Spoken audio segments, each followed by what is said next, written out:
Uncle Neely. What did you see? How were you impressed? What's going on? Give us I the was, insight. man. I was thoroughly impressed and pleased. You had to look at stuff through a day one lens, particularly when you've seen, you know, two or three or four iterations of day one. And what Coach Swayze had laid out for them was a challenging. It was challenging. It was intense. It was football related. It was designed to bring the best out of them, bring them together. And most importantly, what I saw is that how prepared for day one these guys were for the most part individually, which shows that they have been working on their own. You're going to always get something thrown at you that you can't replicate by yourself without competition, without a guy next to you, without somebody running the clock or barking at you. But for the most part, you could tell these guys have been running on their own. They've been doing cone drills on their own. They've been working out together. And you can see that in the energy and the intensity and the manner in which they, embrace the energy and intensity. Man, Jordan Seaton looks phenomenal. I love seeing guys like Torian Carter back, TC back, out there doing this thing. And got a little clip where he's like, man, just blessed to be here. To come back from the injury and be able to participate now. Energy's up, man. Cam Michael just like blazing speed when he was doing his reps. Uh, there was across the board, man, a lot of energy, a lot of great things out there. We got some clips we're gonna put out either later tonight or in first thing in the morning, reflecting on day one. But I thought if you have boxes to check on a successful day one, you checked all those boxes today. A lot of people forgot about the name you mentioned. That's Torian Carter, who came Hmm. over from Arkansas. Yeah, Big time defensive player, man. Can really provide some stability, some depth, and some real toughness and run support on that defensive line up that middle. A lot of people forgot about him after that injury last season. Was supposed to be a big factor on the defensive line. So this year, I think coming off that injury, he should be, ready to go, a lot better, a lot hungrier, to finish up at Colorado and provide something on that defensive line. Shout out to TC. and this is vocal leadership as well. His leadership by example. He's Hmm. one of those guys like Tafik. Like you're gonna hear him. He's gonna be getting people in their space, in their place, challenging himself, challenging his teammates. So you didn't just miss him in his tackling ability. You missed Yeah. his leadership as well. And to have that back, you can see that out there where these guys were challenging each other on their reps. Like, no, man, I want to go against him. Put me in that group. You could see that in day one. Same thing spilled down to the weight room. I thought as far as day one could go, you couldn't ask for more. And yeah, it's day one. Yeah. We're in Colorado. We're on Franklin Field. Mountains in the backdrop. Of course, somebody threw up. Beautiful place out there to practice, but that's not a beautiful scene to see scenery, to see somebody leaning over that trash can, letting it loose. But this is the time to do it if you're going to be doing it. We invite it pretty much. And you're going to see a lot of competition going on out there. Probably the likes of we've never seen at Colorado, especially during the Coach Prime tenure, because you have so much turnover now and so many guys. It's like there are not a lot of penciled in starters for this team right now. It's a There are lot of none. open position. There are none. There's a Yeah, lot there are of none. open positions, open battles, whether it's on the offensive line, defensive line, or whatever. And then the young wide receivers, wide open. Transfer wide receivers is wide open now for the Buffs. So that competition level is going to be super high. And I think that's going to bring the value of the team up. It's like what Duke said earlier, top grading. And And I he think just got his Chico, American Deli too. I think one thing that people gotta acknowledge or understand when they see these videos and these guys working out, that a guy bent over exhausted ain't a bad thing. No. What you want to do is you want to see somebody pushing themselves to the point of exhaustion. You Mhm. got a guy who rep after rep is crossing the finish line. In the last couple steps, he's jogging, and he may be winning that rep, but is he fully exerting himself in that process? Right. And so what you have to do is you have to create some competition. You have to create a sense of urgency. You have to create some adversity to make sure you're getting the best out of everybody. So when you see a guy thrown up, or you see a guy bent over, or you see the coaches saying, "Oh no, come on, man, stand up, I got you one more time." That doesn't mean that's a bad player. That Right. means that's a player that has pushed himself to that limit and is willing to do that. I have more of a raised eyebrow to guys who are casually crossing the finish line each time, which shows me, well, you could have been doing more. Exactly. Yep. That's what my coach used to say. If you're, not running as hard on the first rep or the third rep, and then on the 7th and 10th rep, now you're running extra hard. You ain't doing enough the first ones. What are Yeah, you doing? Why you you holding held it? some back. What you holding back for? How you gonna get better? Come on, dog. And coaches take note of that too, dog. So don't be out there slacking. You're only cheating yourself. You're not cheating them. That's my advice to you. Absolutely, absolutely. One thing that Coach Prime is big on this off season is the sense of urgency to make sure we're going hard every rep. That the smallest treat the smallest detail in the organization or the rep as if it is the championship on the line. Like that, everything matters. The smallest things matters. The big things matters. And so you got to have guys out there every rep giving it all. You have got to have coaches out there, strength and conditioning staff, giving their all. Because one Mhm. don't have in football that you're misled into thinking you have. You think you have time. Like you look at Yeah. that countdown clock and it's like, 96 days to this. But when Yeah. you look at the mandated days off, when you look at the breaks between conditioning, you look at the breaks between where you can do PLPs and then come back for fall camp, you're probably talking about 50 to 60 work days Yep. before your game. You don't have time to take a rep off. You don't have time to take a day off. Not at all.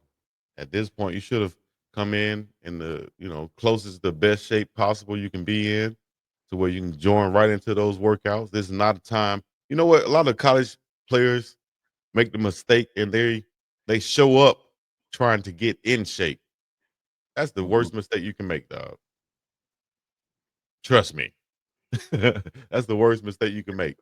Showing up trying to get in shape. You better show up in shape, in the best shape that you could be in to Yeah, continue I going like to what you elevate. added on the end, the best shape that you can be in, because frankly, you can't get yourself in shape the way a No, strength and conditioning staff and being with your teammates can.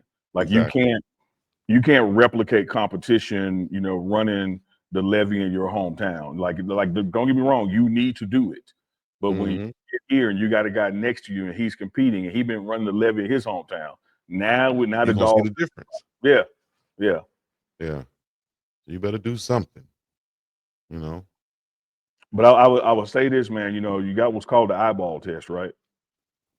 And when guys were coming in, reporting yesterday, and coming in this morning, getting ready to go out on up on Franklin Field, that's where, for people who don't know the former, and that's where the buff walk is. It's the field that's up by the sidewalk, equal to the stadium. A lot of guys passed the eyeball test, man. You can tell from a strength standpoint, they've been working out, like their bodies look good. Like Hmm. you can look at, as Carter Stoudemire Dale, like you can look at JB. Uh, you can look at, man, you look at Arden Walker, who sat right here this spring on the morning run, looks totally different from then. So there's been Man, some improvement in these guys' bodies and their builds. Shout out to the strength and conditioning staff. Shout out to giving them that homework. This is stuff you need to work out on your own. And shout out to the guys for doing it. I thought the guys in the trenches looked good today, competition wise, energy wise. Went out with the skills as well. Same thing there. DJ McKinney gonna be a headache for somebody. ain't it, man? Yeah, he gonna be a headache for somebody. Yeah, I Uh, didn't see if him. if I didn't see him lose a rep. if you saying that my guy looking like a Greek god out there, and Arden Walker saying he's looking better than he did before, he was already looking like a man amongst boys.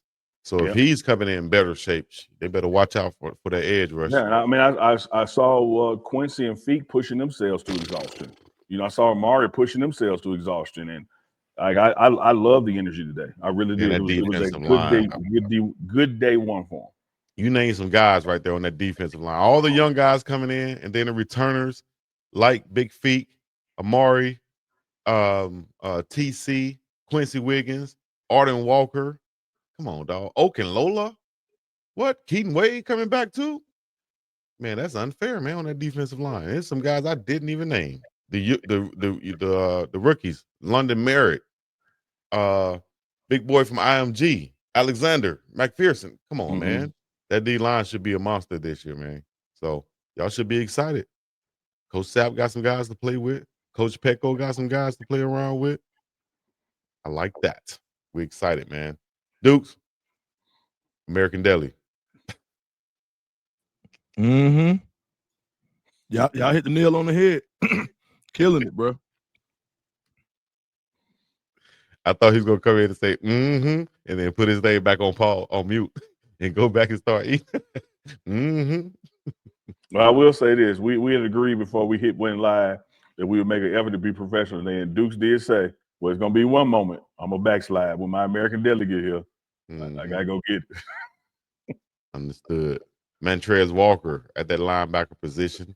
A lot of other linebackers coming in this year. We just signed another one too. So, work is still being done. You might see some guys like Uncle Neely said last night with the camps coming up. You're gonna see somebody sign from those camps, whether it's the elite camp on June the 5th or the post grad camp coming up tomorrow. Tomorrow's post grad camp. Yep. Yeah.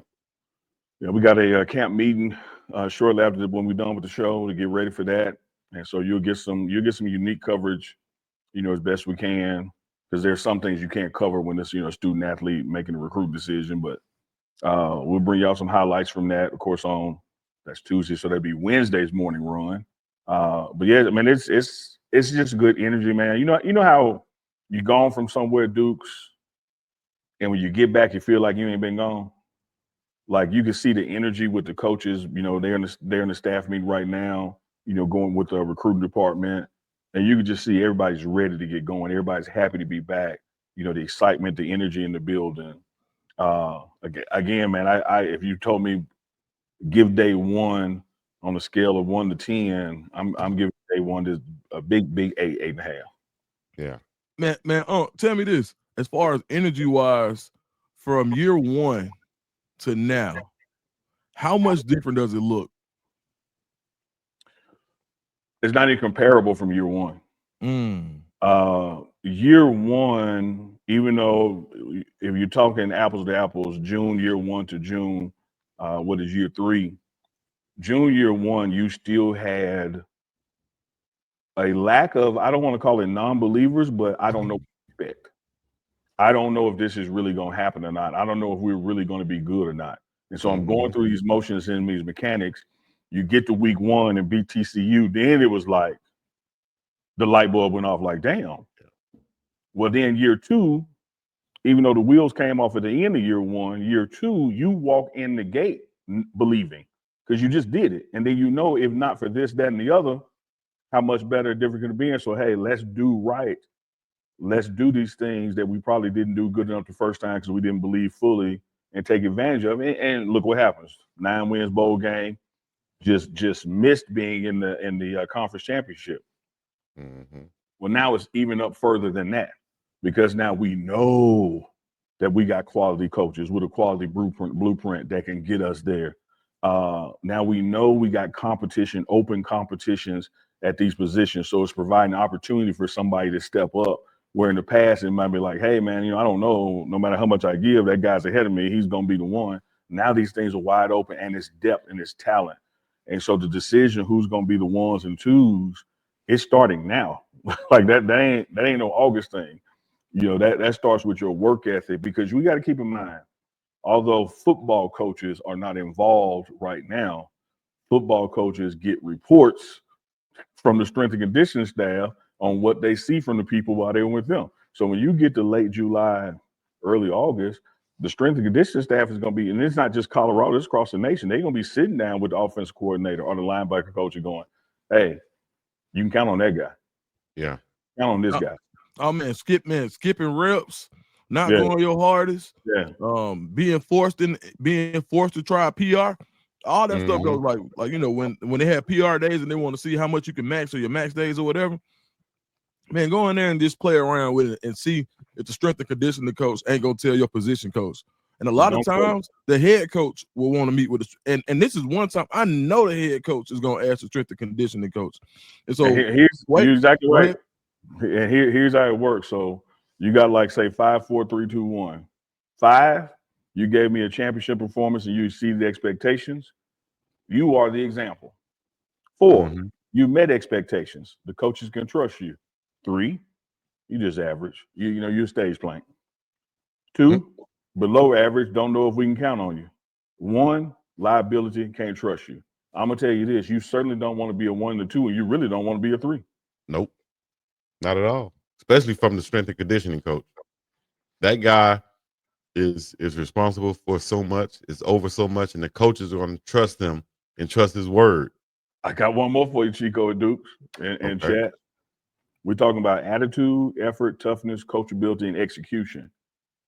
And a lot of times in our lives, particularly me and Chico was trying to pass Bible school, and we had an 88.6. We went in there and said, man, make that an 89. You round up. Mhm. In this process, as a rule, you round down. Yeah, You round down. that's true. A 3.8 is not a 4. 3.8 is 3. It's 3. Yep. You want the 4, get the 4. Yep. It takes Now that you much round- more effort. That's the You can, difference you can, between you can winning and round losing too. down. You can not only can you round down, you can round down and then do a -1 if they weren't coachable. Mm. So a 3.8 could become a 2.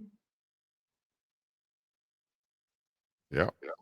Now that's tough too, because when you think about this part of workouts, this is all effort. This is not talent. No. This ain't as much skill. When you Yep. get into how hard are you going, now we know what's going to happen in the fourth quarter. Can I trust you? Mm-hmm. That's real stuff too. It starts in the weight room. It starts with your teammates going hard with each other, and little stuff like this. If the strength coach says you have 8 reps, 3 sets, and you do 8 reps the first 2 sets, and you call yourself tired the last set, I'm only going to do 6 on this one. You can't be trusted. You cheating yourself, dog. He ain't a fourth quarter guy. All that stuff going to be written down straight up, and your teammates should hold you accountable for that too, because you working out with somebody. And sometimes your teammates can do things that end up making it a little harder. There was a funny moment this morning. Coach Swayze said, hey, this example, you're going to shuffle, you're going to touch the cone, you're going to slide, shuffle, touch the cone, and then get out. And so Feek was going to, I think it was Feek. It might not have been Feek. So let me. Yeah, I think it was. He gave the example. And at that point, it was literally touch the top of the cone and shuffle. Well, when he did, he hit the cone fell, but the cone can't fall. So Swayze said, I tell you what, hey, hold on. Got to touch the base of the cone. And Seaton said, hey, thanks a lot, Feek. Right. Because even though that cone ain't but a foot tall, to touch the top of it or touch the bottom of it is a big ass difference when you 6'4" 320, Yep. He wants you to get down there. Yeah. Get all the way down and touch the damn base of the cone, dog. Since y'all want to knock the damn cone over, okay, we'll change that. I like what Coach Swayze said to it previously in the spring. He said, listen, you got 10, but you can make it 11 and 12 by not putting forth your effort, not doing what you're supposed to be doing. You're going to you do it wrong, you do it long. Do it right, you do it But light. Chico, in that life, and we just saw that in the finals, what if the New York Knicks would have done it right game 1? They it'd be in a different What if they were situation. just finished? They would have had more. What they did was they were supposed to do 10, and they stopped at 8. Exactly. And they That's what jogged through 9 and 10, and the Pacers came back and won, and that was literally the total difference in the series. If we can leave it right there. That's it. Yeah, finish. Finish, dog.